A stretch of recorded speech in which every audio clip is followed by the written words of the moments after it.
काल तुम्ही राष्ट्रवादीच्या साप्ताहिकामधून एक लेख लिहिलेला होता, त्याच्यावर सुनील तटकरे यांनी ऑब्जेक्शन घेतलेलं आहे. त्यांचं असं म्हणणं आहे, दादांची चूक झाली, ते 4-5 महिने काम करत होते, असं त्यात तुमचं लेखात उल्लेख आहे. त्याच्यावर आक्षेप आहे सुनील तटकरे यांचा. नाही, मला वाटतं की सुनील तटकरे साहेब सुद्धा या पक्षाचे अध्यक्ष होते. संपादकीय लेख वगैरे कशा प्रोसिजर आहेत त्यांनी स्वतः सांगितलेलं आहे. मला वाटतं की त्या प्रोसिजरप्रमाणे दादा जायच्या अगोदर हा प्रस्ताव लेख लिहिण्याच्या संदर्भातला होता. दुर्दैवाने त्यानंतर दादा गेले. आता लेख प्रसिद्ध झाला, त्यामध्ये आक्षेपार्ह असं मला काय वाटत नाही. माझ्या माहितीप्रमाणे दादांना पक्षाच्या दोन्ही एकत्रीकरणाच्या संदर्भामधला निर्णय झाला होता. अनेक लोक त्यांचे पण बोलत आहेत. आता मला वाटतं की आम्ही हा विषय आता सध्या बंद केलेला आहे. काय होतंय की आम्ही मागे लागलोय विलिनीकरणाच्या, अशा प्रकारचं जे चित्र निर्माण केलं जात आहे. भुजबळांनी तेच म्हटलंय, आता तुमच्याकडून इतकी गडबड का विलिनीकरणाची? आमच्याकडून अजिबात गडबड नव्हती हो. दादांचं हे झाल्यानंतर त्यांची चर्चा सुरू झाली. त्यांनी चर्चा दिल्यानंतर आम्ही फक्त सत्य बोललो, शपथपूर्वक बोललो. त्यानंतर आम्ही कधीच बोललेलो नाही. आम्ही एवढंच म्हणालो की दादांची इच्छा होती ती पूर्ण करायची का, एवढा फक्त विषय. आता तो आमचा पार्ट राहिलेला नाही. म्हणून आम्ही त्या दिवसापासून, ज्यावेळेला ह्या चर्चेवर सातत्याने चर्चा व्हायला लागल्या, त्या दिवसापासून आम्ही ठरवलं याच्यावर आता भाष्य करायचं नाही. पुढे काय होईल त्याप्रमाणे. आता मी आज आलोय, पक्षाच्या निवडणुका जिल्हा पंचायत निवडणुका झाल्या. मी आज पक्षाचं कामकाज सुरू करायला सगळ्या नेतृत्व दादांच्याकडे द्यायचा निर्णय झाला होता. त्याच्यात उल्लेख केलेला आहे. नाही, या बाबतीत मी काय बोलणार नाही. ऐका, या बाबतीत मी बोलणार नाही, कारण त्यांची भूमिका त्यांनी मांडायची आहे. आम्ही विषय आता हा मी सांगितला नाही की आता आदरणीय पवार साहेबांचा राष्ट्रवादी काँग्रेस पक्ष परत जोमाने उभा करून आम्ही काम करण्याच्या बाबतीमधली भूमिका घेतोय. त्यामुळे आता या संदर्भामधला त्यांची काय भूमिका आहे हे मी आज, त्यांची भूमिका मी सांगणं योग्य ठरणार नाही. साहेब, अध्यक्षीय भाषणामध्ये जे छापून आलेलं आहे त्याच्यामध्ये प्रामुख्यानं जी गोष्ट नमूद करण्यात आली होती ती खूप महत्वाची होती, अजित पवारांची चुकी संदर्भातली. तर ती खरंच अजित पवारांनी चूक केली होती का, आणि ते सुधारू पाहत होते, आणि याच्यामध्ये कसं आहे, त्या शब्दाचा कसा अर्थ लावायचा, तो त्यांनी कसा लावायचा, मी कसा लावायचा, असा आहे. अजितदादांची चूक झाली असं म्हटलं असेल, मी ते शब्द मागे घेईल वाटलं. अजितदादांना त्या झालेल्या पक्षाच्या विभाजनाच्या बाबतीमधलं दुरुस्ती करायची होती, असा माझा शब्दाचा अर्थ लावून घ्या. की त्यांना दुरुस्ती करायची होती की आता दोन्ही पक्ष, पवार साहेबांचं नेतृत्व, अजितदादा विसरले नाहीत. मी एक लक्षात घ्या, दादा किती भावनिक आहे हे महाराष्ट्राला सुद्धा माहिती आहे, आम्हाला पण माहिती आहे. म्हणून पवार साहेबांच्या असलेल्या भेटीला कधी अजितदादांनी त्यांच्या नजरेला नजर दिली नाही. ही भावना असते. त्यांना वाटलं असेल भावनेतून की आता साहेबांच्या आत्ताच्या ह्याच्यामध्ये आपण दुरुस्त्या करू.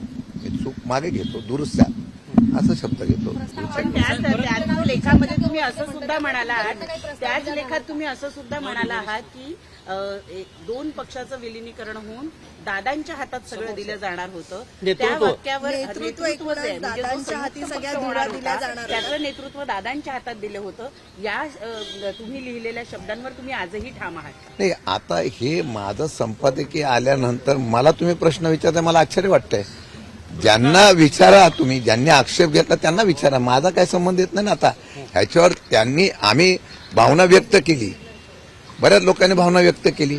आता ती भावना व्यक्त केल्यानंतर त्याच्यावर माझा तर आक्षेप आलेला नाही. माझ्या लेखावर मी कसा आक्षेप घेऊ?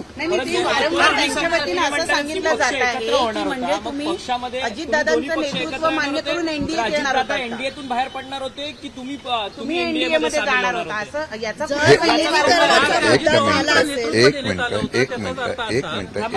मिनिट त्या दिवशी सुद्धा आम्ही स्पष्ट केलेलं आहे की या संदर्भामधल्या निवडणुकीच्या प्रक्रिया पूर्ण झाल्यानंतर काय करायचं याचा बेस ठरवण्याच्या संदर्भातला निर्णय जो होता हा आफ्टर इलेक्शन नंतर लगेच करायचा ठरला होता.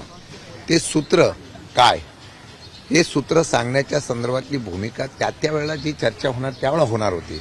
आता त्यांच्या मनातलं काय, माझ्या मनातलं काय, हे आता गेल्यानंतर काय सांगायचं. आता हे कोणी विचारायला पाहिजे, एनडीएची चर्चा करायची ते की आम्ही करायची का, ते त्यांनी करायला पाहिजे ते. आता मला सातत्यानं विचारलं जातं, मग एनडीए बरोबर ते आम्ही या पक्षामध्ये एनडीए बरोबर राहिलेलो आहे, एनडीएवर राहिलेलो आहे. मग एनडीए बरोबर राहिलं का नाही, त्यांच्यावर आघाडी करायची का नाही करायची, आता त्या पार्टीचा, त्या पक्षाचा आता अधिकार राहिलेला आहे, सुनेत्रा वहिनींचा अधिकार राहिलेला आहे. त्यांनी ठरवावं.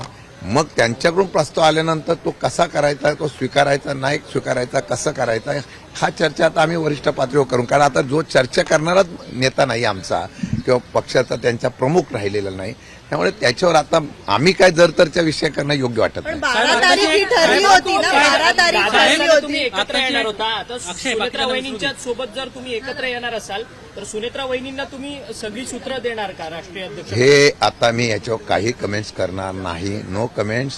सर, आता याच्यावर आम्हाला एकत्रीकरणाच्या संदर्भामधला कुठल्याही प्रकारचं भाष्य पण करायचं राज्य- दोन्ही पक्षातले जे कार्यकर्ते आहेत ते संभ्रमात आहेत. ज्यावेळी घड्याळ चिन्हावरती निवडणुका लढल्या आणि तुमच्याच पक्षातले जे तुमच्या उमेदवार पक्षासोबत होते जे ते निवडून निष्ठावंत राहिले आले, होते त्यांचं त्या काय निष्ठावंतांची आता? आता अडचण झाली ना घर का ना गाडी काय अडचण होत नाही. परिस्थिती झाली. असं आहे. कारण त्यांना घड्याळ हातात घेतलं. काय- आता ऑफिशियली ते तिकडे गेलेले आहे. काही अडचण होत नाही. मन जिथं असं, हृदय जिथं असं, तो माणूस कुठेही गेला तरी तो तिथंच असतो. माझ्या माहितीवरून तांत्रिक अडचणी असल्या तरी पक्षाचे पदाधिकारी, पक्षाचे कार्यकर्ते त्या पद्धतीने काम करत राहतील.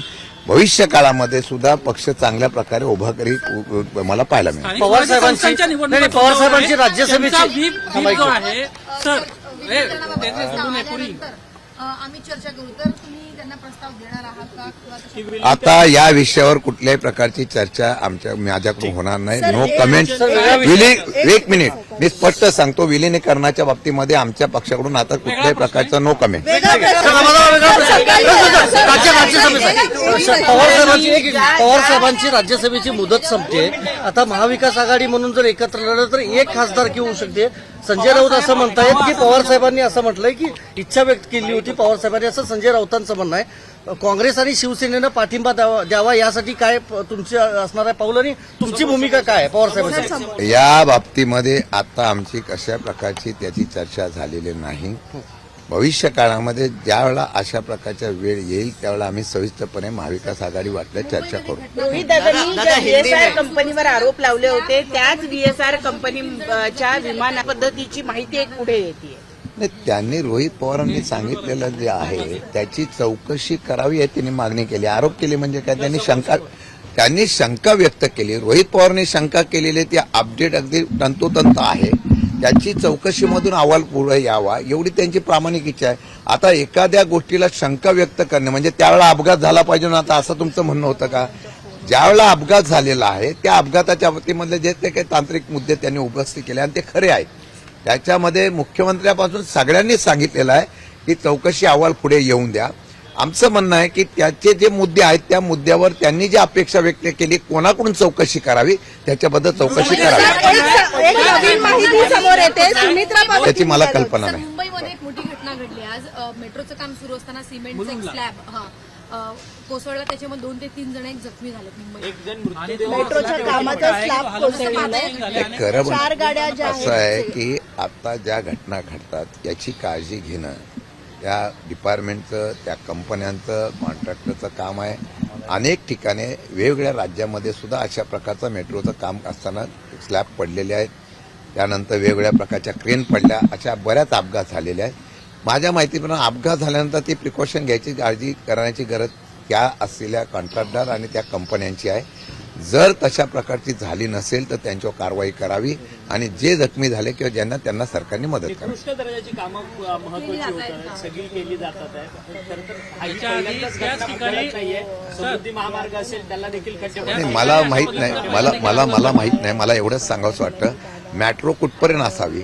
एकदमच अख्ख्या देशामध्ये, राज्यामध्ये मेट्रोचं जाळं इतकं उभं राहायला लागलेलं आहे की मुंबईची मेट्रो आता पार अगदी पालघरपर्यंत जाणार आहे असं ऐकतोय, तर पुण्यापर्यंत जाणार आहे असं ऐकतोय.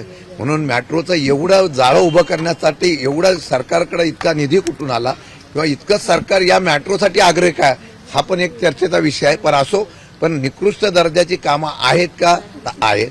सभागृहामध्ये आम्ही मुद्दे मांडतो का? तर मांडतो. उत्तर काही येत नाही.